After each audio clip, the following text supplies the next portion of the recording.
minasyaitonirrajim. Bismillahirrahmanirrahim. Teman-teman, saya di sini gemes ya. Saya di sini gemes kepada sama video saya yang juga gemes.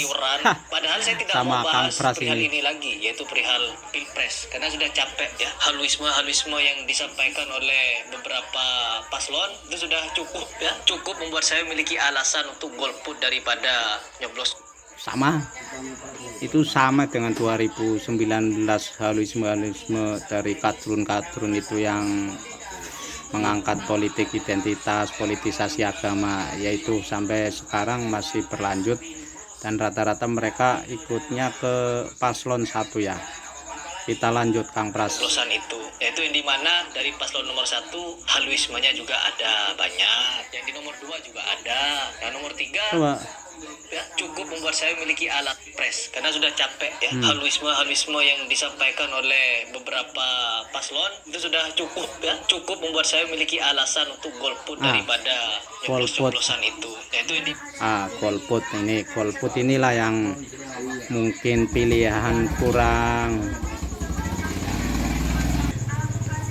beradab ya, apapun alasannya. Golput itu sebagai warga negara yang baik bukanlah pilihan yang baik.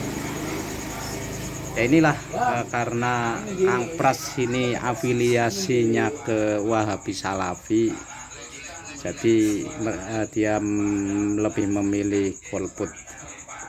Kalau bukan Salafi, Wahabi, kita sebut saja NU, itu orang yang alim punya pertimbangan kenapa harus memilih. Itu ada istilah kaidah fikih akhafud darurain, akhafud darurain. Jadi memilih pasangan yang paling ringan bahayanya, ringan resikonya, yang paling minim mungkin ketidakmampuannya. Dan di antara 3 ini siapa yang kira-kira Anda pertimbangkan untuk dipilih menjadi capres dalam kontestasi pemilu 2024 kemarin pada 14 Februari ya, akhafud darurain. Jadi kalau ada 3, 2 atau 4 pilihan, kalau semua buruk ya, kita harus pilih yang paling minim resikonya dalam membawa Indonesia ke arah yang lebih baik. Kita lanjut nih ya. Wahabi Salafi itu tidak mengenal usul fikih, tidak mengenal kaidah fikih, sehingga dalam memahami, dalam menyikapi, dalam memutuskan pun garing. Makanya Kang Pras ini lebih memilih golput. Dia punya alasan karena mungkin dia melihat pendukung masing-masing paslon ini banyak yang halu, banyak yang lebay dan lain sebagainya.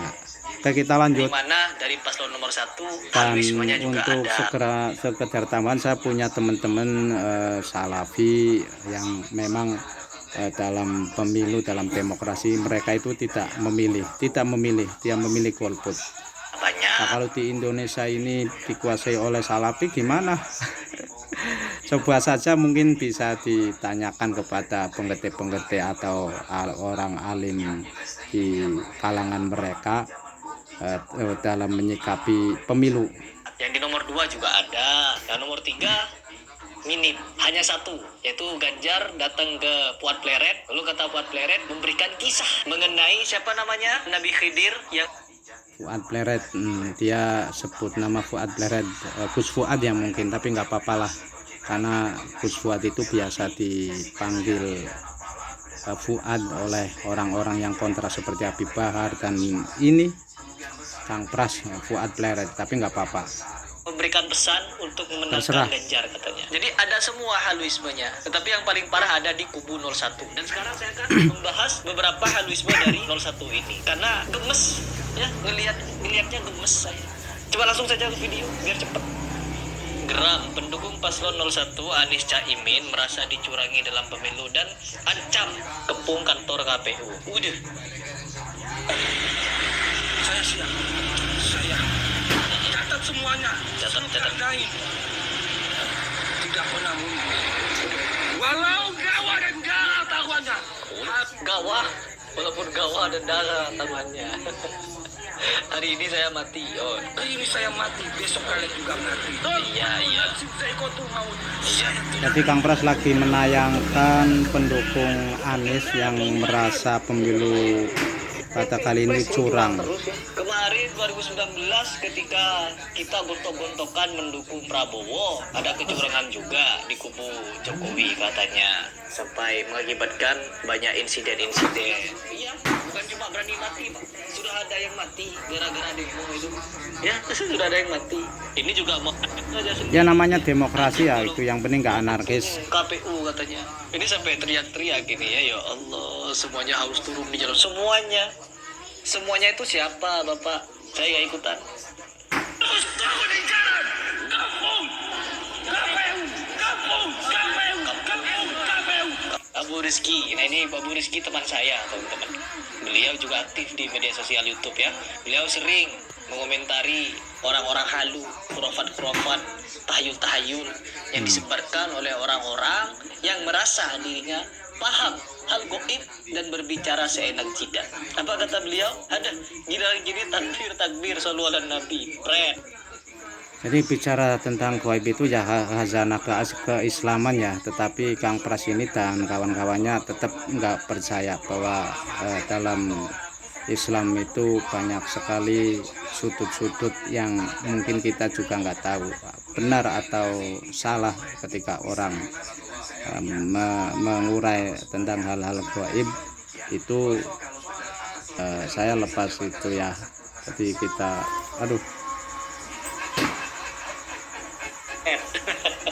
Tapi memang fakta Anies unggul di mana-mana. Oke, ya fakta unggul di mana-mana. Hampir saja saya mau mengucap kata kasar. Gua fans MU selalu kalah aja gak segitu. Belum tidak waras teman-teman, masih waras. Jangan diajakin lagi. Kirain mau kemana ada ajakan gitu ya. Misal lagi kalau ada pemilu si Anies gak usah diajakin ya. Pendukungnya ribet dan susah diatur. Iya, nanti demo-demo menghalalkan darah ya teman-teman. Kita siap untuk perang di jalanan apabila ada kecurangan. Menguruskan pedang, sosokan menguruskan pedang. Apa namanya rencong? Rencong nggak tahu. Badik itu saya tidak tahu. Badik kayaknya di situ bahan menyebutkan kalau ada kecurangan bukan lidah lagi yang berbicara, tapi rencong yang berbicara. Kalau pakai rencong, Bapak, siapa yang mau Anda tusuk? Yang mau Anda bunuh siapa? ya Pakai sama ya. pedang, siapa Kalau yang dalam mau hal ini rencong? saya setuju sama Kang Ya? Pras, bagi Kok mereka sampai yang segitunya? Ini perihal politik pendukung nih, sampai lebay, dibawa ke hati, pendukung sampai militan dan nggak tahu saya mau seperti ngomong Habib apa Bahar ini. itu. Biasanya orang yang nyalon yang stres, baru sekarang gua lihat pendukungnya ikutan stres. Ya, tapi 01 sudah menang sampai disebongkan. Biasa.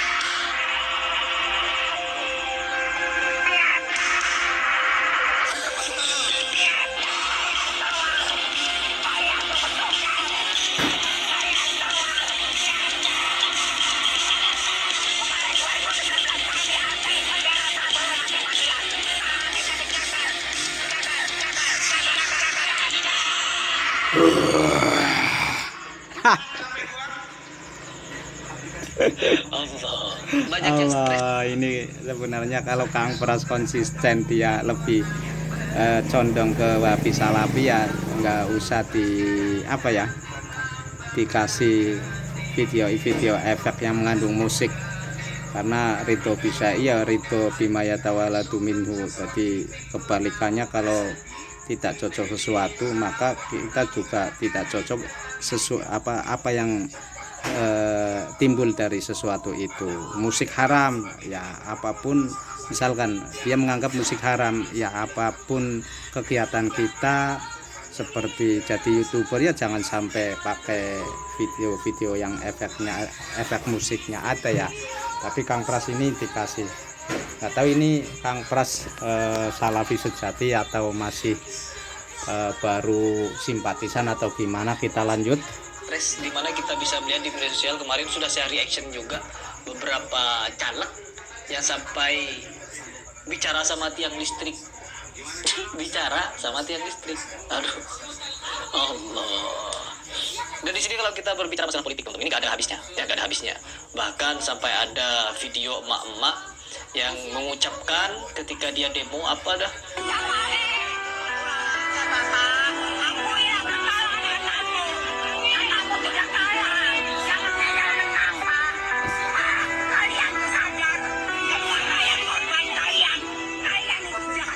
Bukan yakinnya, dengan yakinnya dia mengucapkan kalau Jokowi anakmu sudah kalah katanya.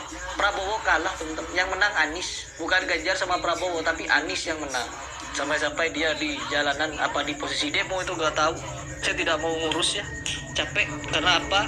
Dia Saya nggak mau ngurus, capek, tapi dipakai reaksi juga videonya. Aduh.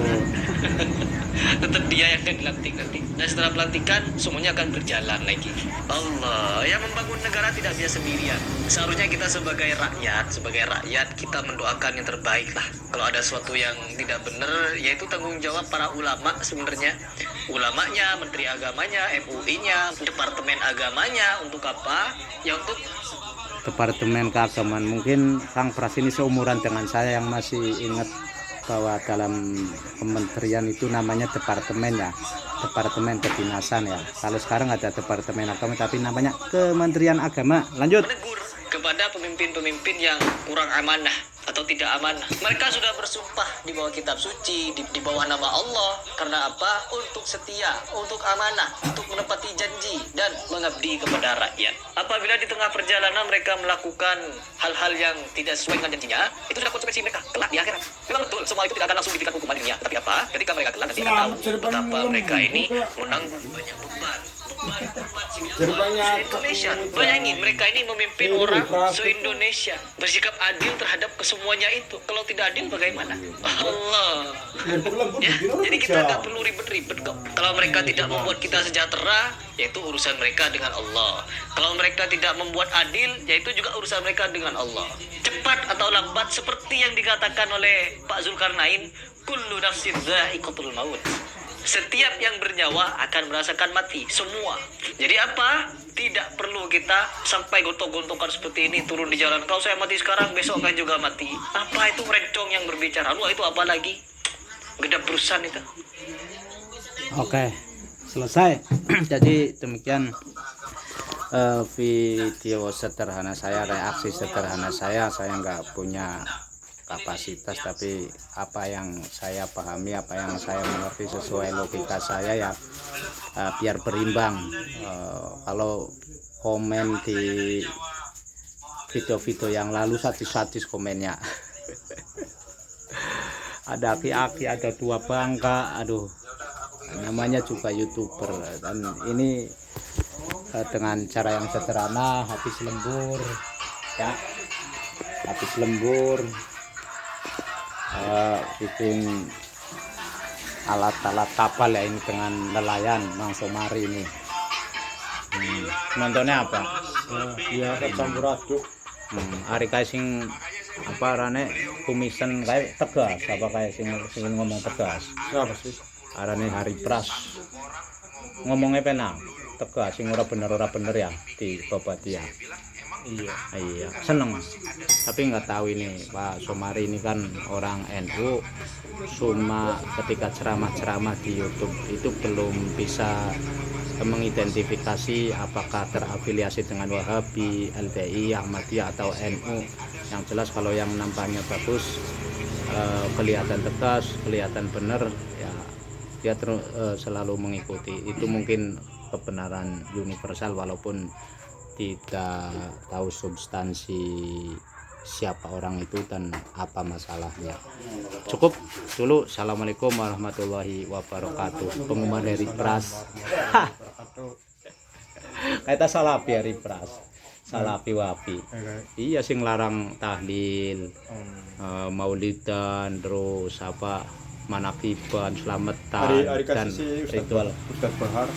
Ustadz Bahar, tapi Bahar saya duduk ahli sunnah tapi alirannya aliran keras ya, pengen lamona ora bubarna pengen mendirikan negara Islam itu Habib Bahar. Kita masih maulidan kayak orang senengnya karena ceramah yang ngotot-ngotot sok-sokan kayak preman ya, malah sering gawa senjata kayak zaman perang baik, zaman damai. Ini salah satu warga yang tidak suka Habib Bahar yang teriak-teriak Allahu Akbar, Allahu Akbar.